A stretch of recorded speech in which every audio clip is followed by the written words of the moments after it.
Tingnan nyo kay madam, 10 years na, hindi pa nasisira.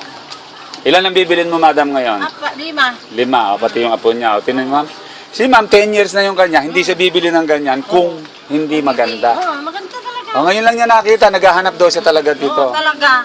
Tagalasan kayo? Sa Palagi Baguio po piyesta kami. pumunta ko to, hinanap-hanap ko kayo. Wala kayo. Tingnan Ngayon nyo. ko lang nakita. Tingnan nyo, ma'am. Lahat dyan sa buong palengke, wala. Kaya, ma'am, Mabili. Oo. Ba't nung piyesta ng Cagayan wala po nandyan po kami. Nauubos lang kaagad. Pag last day po namin, yung dalawang huling araw, nauubos po yan. Kadadating lang po niyan uli. Hindi nila alam na maganda. Ayun. Ako, alam ko na yan, maganda. Tested na ni madam eh. Ano pangalan mo, madam? Denny Talog. Denny Talog, sa Lasam. Tingnan nyo po. T-A-L-L-O-G, Talog. Talog, Ma'am, kung hindi maganda po yan, nakita lang niya ngayon kami, naghahanap pala siya niyan. Matagal na noon pa. Tingnan nyo nga. Ay, yung mga nakakakita ng kapitbahay doon nila, gusto rin makabili, hindi lang makakita kung saan ka makakabili. Nauubos po kasi yan. Ma'am, tingnan nyo ang naka-reserve ko, Ang dumating lang sa amin, 25 na piraso. Ang naka-reserve na, madam, alam mo, 12 na. Tingnan nyo, ma'am. Kaya pati DTI, ma'am, ayun, ang galing. Tingnan, ma'am, kumukulo na yan, Kumukulo po yan. At saka, ma'am, yan ang kalan, na kahit na busan nyo ng tubig, hindi kayo nag-ukan, ma'am, Tumatalsik po ang tubig po dyan, hindi siya nasisira.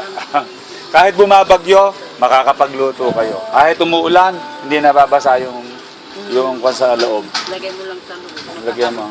Ma'am, ano pinagatong mo sa super kalan mo na nabili? Kahoy, mga yung gano'n, yung nagkalugan, gano'n, hati-hatino, bilad mo. Pagkadre na, ilagay mo dyan. Yun. Naluluto na lahat. Marami nakakakita ng super kalan mo. Kung tatanungin ka rin sa mga deblower na sinasabi, Ayaw ko yun. Kuryente. Yan talaga yung, para yung nauna na yung kalan na may kahoy. Humihigop kasi ng kanya, ng hangin. Dumadaan po sa ilalim. Butas po yung ilalim yan. Saka yung abo po niyan, diretso na sa lalagyan. Sabihin mo na may nililinis dyan. Tuturo ko po Pag sa... hindi mo nilinis yun, talaga hindi aakyat yung... May panlinis po riyan para po yung barado doon malalaglag. Kada Domingo, nililinis ko. Alisin mo lang ito, alisin mo ito. Ayan. Alisin mo ito, saka yan, linisin mo dito. Ito po ang panlinis, madam. Ayan. Ito talaga. Ganun mo ito. Tatanggalin mo yan. Ganun mo, alisin mo lang yan. Tapos, bibigyan ko kayo ng regalong ipit para hindi kayo maiinitan. Ayan, regalo po. Tingnan nyo nga yan, libre pa ang tambutso. Patagilid po, teka auntie. Teka, ayan. Mayroon na maalis. Kasi po, meron siyang butas na dadaanan talaga Ayan, natatanggal po yan. Hanapan lang natin kung saan siya pumasok.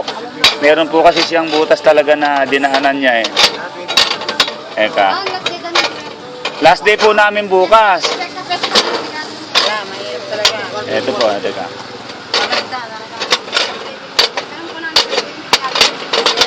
Teka, ayun po, yung nalang maluwag, auntie. Yung nalang maluwag. Ito, meron na kami rito kung gusto nyo rito.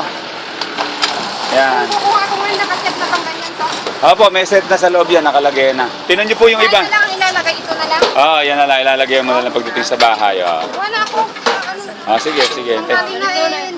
Ayan. Ganito. Ayan po, tingnan nyo si auntie. Alam nito kasi meron kami ganito Videohan ko nga si auntie. Videohan. Antik talaga yan. Tingnan mo nga si auntie. Patagilid, auntie, patagilid. Hindi po, nakakakon yan, auntie. Ito po ang dapat nasa gilid. Teka. Ayan. Ayan. Mga bago pa po kasi siya. Ayan. Nilalagyan po ng ilan ng abo, ng bato, para mas lalong mainit. Ganyan, naka-open is na rin. Kirim dato. Ay, pwede i-close. Ayun mama paglilinis. Ayan na, si mama naglilinis. Lisin mo yan. Tapos, tapos ng linis, lagay mo ulit ito. Linisin mo yan, alisin mo ito. Kabisado. Naku, kailan may bayad yan. Ayan, ganun nga naman paglilinis. Ayan. Kalkalin. Ganyan. Kabisado pa ni auntie Kabisado pa niya paglilinis. Tapos, lagay mo na ito. Ayan. Yan, lagyan mo na yan. Suno pa mapagsagaan na kasto. Ganyan, patagilid, ante. Ilipon. Ayan, ay mo na, ante, at mainitan ka. Dito ka na, at ako na magkakabit mamaya pag malamig. Tingnan nyo nga. Kabisado pa niya. Tingnan nyo po yan, mga basura lang yung ginagatong namin na yan. The more na mas maganda po yung kahoy, kung may kahoy kayo.